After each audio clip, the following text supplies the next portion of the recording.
Maharashtra today 24 news, सत्य परिस्थितीचा सविस्तर आढावा।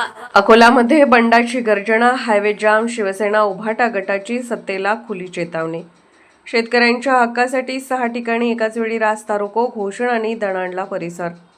शिवछत्रपतींच्या स्वराज्याच्या महाराष्ट्रात शिवसेना उभाटा गटाने अकोला जिल्ह्यातील मूर्तिजापूर तालुक्यात 6 ठिकाणी एकाच वेळी उग्र रास्ता रोको आंदोलन छेडले।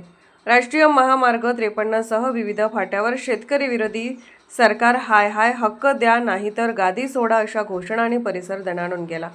मूर्तिजापूर तालुक्यात श्री गजानन दादा चौधरी यांच्या नेतृत्वाखाली चंद्रकांत तिवारी यांच्या उपस्थितीत अरविंद तायडे, उदय शिंदे, शबिले पाटील, विजय साबळे, रेखाताई कराड यांनी मोर्चा सांभाळला।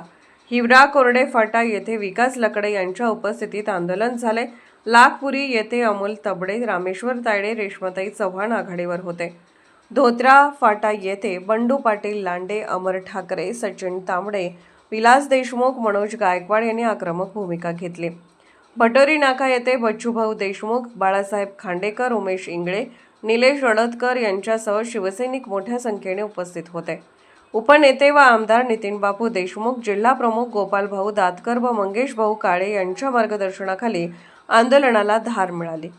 काही ठिकाणी पोलिसांशी शाब्दिक चकमकी झाल्या, मात्र निर्धार एकच, शेतकऱ्यांचा अपमान सहन केला जाणार नाही।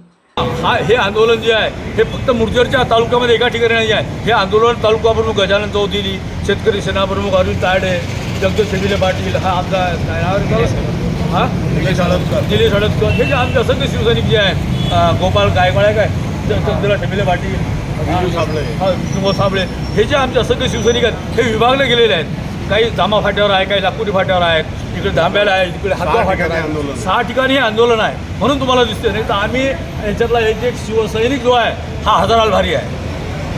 आम्ही आता मॅगस्टारचं मोटरसायकल लावली आडवी, हे ताकद फक्त शेतकऱ्यांसाठी शिवसैनिक दाखवू शकते, बाकी कोणी दाखवू नाही शकत। शेतमालाला भाव नाही, यासाठी काय 15 दिवसाची वाट पाहू। 15 दिवसाच्या आत शेतमालाला योग्य भाव भेटला, यांनी जे याच्या खोट्या मुख्यमंत्र्यांनी जे आव्हान दिलं होतं 17,000 दिलं ना शेतकरी मदत, ती मदत जर मदत किंवा विमा जर मिळाली नाही तर आम्ही 16व्या दिवशी मूर्तीवर बंद, 1 दिवस मूर्तीवर बंद करू, अधिक 8 दिवस वाट पाहू, नाहीच आम्ही शासनाला जाहीर दिसत म्हणून हा तालुका बेमुदत बंद केल्याशिवाय राहणार। मग आम्ही कायदा हाती घ्यायला मागे पुढे पाहणार नाही। महाराष्ट्र टुडे मराठीसाठी ब्युरो रिपोर्ट संजय दास, अकोला।